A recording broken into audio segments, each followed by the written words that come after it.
മലയാള സിനിമയെക്കുറിച്ചാണ് ഈ വീഡിയോ. ഈ വർഷം 2025 പിറന്ന് ഇന്നേക്ക് 9 ദിവസമേ ആയുള്ളൂ. 2024 മലയാള സിനിമയെ സംബന്ധിച്ചിടത്തോളം ഏറ്റവും നല്ല വർഷങ്ങളിലൊന്നായിരുന്നു. സൂപ്പർ ഹിറ്റുകളും ബമ്പർ ഹിറ്റുകളും നല്ല നല്ല സ്റ്റാൻഡേർഡ് സിനിമകളും ക്ലാസ് സിനിമകളൊക്കെ സമ്മാനിച്ചൊരു വർഷം. മാർക്കോയും റൈഫിൾ ക്ലബ്ബും ഒക്കെ ഇപ്പോഴും തിയേറ്റർ വിട്ടിട്ടില്ല, ഓടിക്കൊണ്ടിരിക്കുകയാണ്. 2024 അവസാനം റിലീസായത്. ഇന്ത്യ ഒട്ടുക്കും പല മലയാള സിനിമകളും ചർച്ച ചെയ്തുകൊണ്ടിരിക്കുകയാണ്. അപ്പോൾ ഈ വർഷത്തെ മമ്മൂട്ടിയുടെ റിലീസ്, ആദ്യത്തെ റിലീസ് പിന്നെ വരാനിരിക്കുന്ന ഈ ജനുവരി 23-ന് Dominic and the Ladies Purse ആണ് എന്ന് കാൽക്കുലേഷനിൽ എല്ലാവരും കാത്തിരിക്കുകയായിരുന്നു.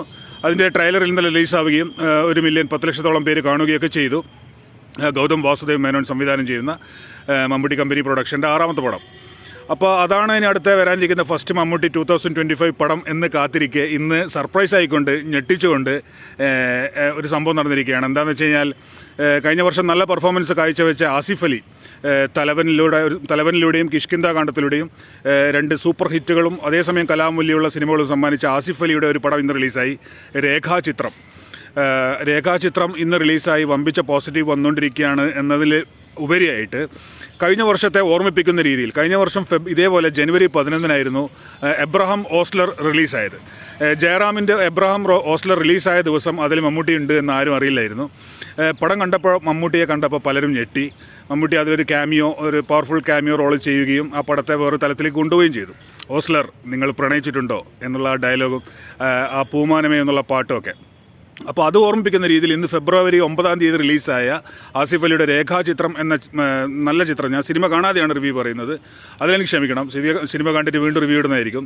എന്തെന്നാലും കേട്ട റിവ്യൂ വെച്ചിട്ട്, സിനിമ രാത്രി കാണുന്നുണ്ട്, കേട്ട റിവ്യൂ വെച്ചിട്ട് അതിലെ ഗംഭീരമായ പ്രകടനങ്ങൾ, ആസിഫ് അലിയും ഗംഭീരമായൊരു പടമാണെന്നുള്ള റിവ്യൂസും കാര്യങ്ങളും, ഒപ്പം മമ്മൂട്ടി അതിലൊരു ഇതുപോലെ ഓസ്ലറിൽ ചെയ്ത പോലെയുള്ള റോള്, അതും AI ക്രിയേറ്റഡ് ആയിട്ടുള്ള ആർട്ടിഫിഷ്യൽ ഇൻ്റലിജൻസ് ഉപയോഗിച്ചിട്ട് നമ്മൾ ഒരുപാട് വീഡിയോസൊക്കെ കാണുന്നുണ്ട്. അങ്ങനെയുള്ള ഒരു മമ്മൂട്ടിൻ്റെ ഒരു ഏജ് കുറച്ചിട്ടുള്ളൊരു സംഭവം വരുന്നുണ്ടെന്ന് കേട്ടിട്ടുണ്ടായിരുന്നു, പക്ഷേ ഇതാണെന്ന് അറിയില്ലായിരുന്നു.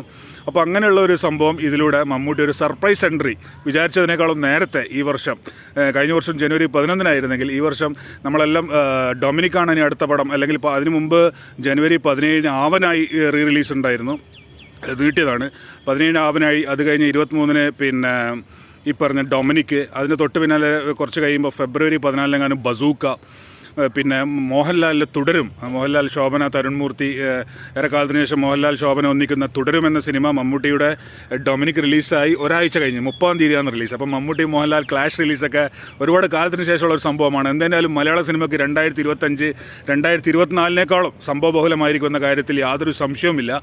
കാരണം റിലീസുകളുടെ എണ്ണം നോക്കുകയാണെങ്കിൽ മോഹൻലാലിൻ്റെ എമ്പുരാൻ മാർച്ചിൽ വരാനിരിക്കുകയാണ്. മമ്മൂട്ടിയുടെ കഴിഞ്ഞ വർഷം ആകെ റിലീസായത് 3 പടങ്ങളാണ്. ഈ ഓസ്ലറിലെ ഗസ്റ്റ് മാറ്റിക്കഴിഞ്ഞാൽ പിന്നെ ഫെബ്രുവരിയിൽ വന്ന ഭ്രമയുഗവും പിന്നെ മെയിൽ വന്ന ടെർബോയുമാണ്.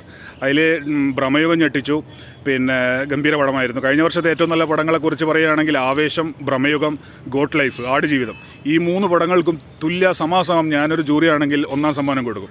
ഈ ആടുജീവിതം, ഭ്രമയുഗം, ആവേശം, ഇത് 3ആണ് കഴിഞ്ഞ വർഷത്തെ ഏറ്റവും നല്ല പടങ്ങളെന്ന് ഞാൻ പറയും. അപ്പോൾ അങ്ങനെ ഞെട്ടിച്ച പടം വന്നത് ഫെബ്രുവരിയിലായിരുന്നു. ഫെബ്രുവരി 15-നായിരുന്നു ഭ്രമയുഗം വന്നത്. ജനുവരിയിൽ ഈ ഓസ്ലർ വന്നു. പിന്നെ മേയിൽ ടെർബോ വന്നതിന് ശേഷം കഴിഞ്ഞ 6-7 മാസമായിട്ട് മമ്മൂട്ടിൻ്റെ ഒരു പടം റിലീസില്ല. അപ്പോൾ ഈ വർഷം തുടക്കത്തിൽ തന്നെ പിന്നെ ഈ ഡൊമിനിക്ക് വരുന്ന കാത്തിരിക്കുന്ന സമയത്താണ് ഇന്ന് ഈ ഒരു സർപ്രൈസ് എൻട്രി മമ്മൂട്ടി നടത്തിയിരിക്കുന്നത്. ഇനി പടം കണ്ടിട്ട് ബാക്കി പറയാമെന്ന് വിചാരിക്കുന്നു.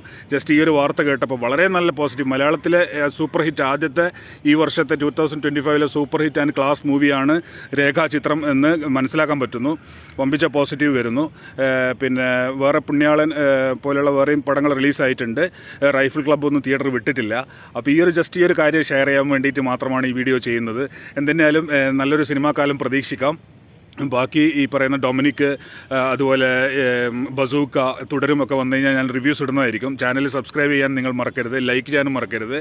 പിന്നെ സിനിമ കണ്ടു കഴിഞ്ഞാൽ നിങ്ങൾ കമൻറ്റ്സ് ഇടണം. ഞാൻ സിനിമ കാണാതെയാണ് ജസ്റ്റ് 2-3 പേരെ റിവ്യൂ കണ്ടു. അതിൽ മമ്മൂട്ടി ഉണ്ടെന്ന് കേട്ടപ്പോൾ ഒരു ഞെട്ടലുണ്ടായി. ഓസ്ലറിലുള്ളത്ര പോലും ഇതിൽ ഇങ്ങനെ ഒരു സംഭവം അറിയില്ലായിരുന്നു. ഇനിയിപ്പോൾ AI ക്രിയേറ്റഡ് മമ്മൂട്ടി എങ്ങനെയുണ്ട് എന്നുള്ളതൊക്കെ കണ്ടതിന് ശേഷം ബാക്കി ഇതിനെക്കുറിച്ചുള്ള റിവ്യൂ ഇടാം. അപ്പോൾ വീഡിയോ കണ്ടതിന് എല്ലാവർക്കും നന്ദി. Thank you.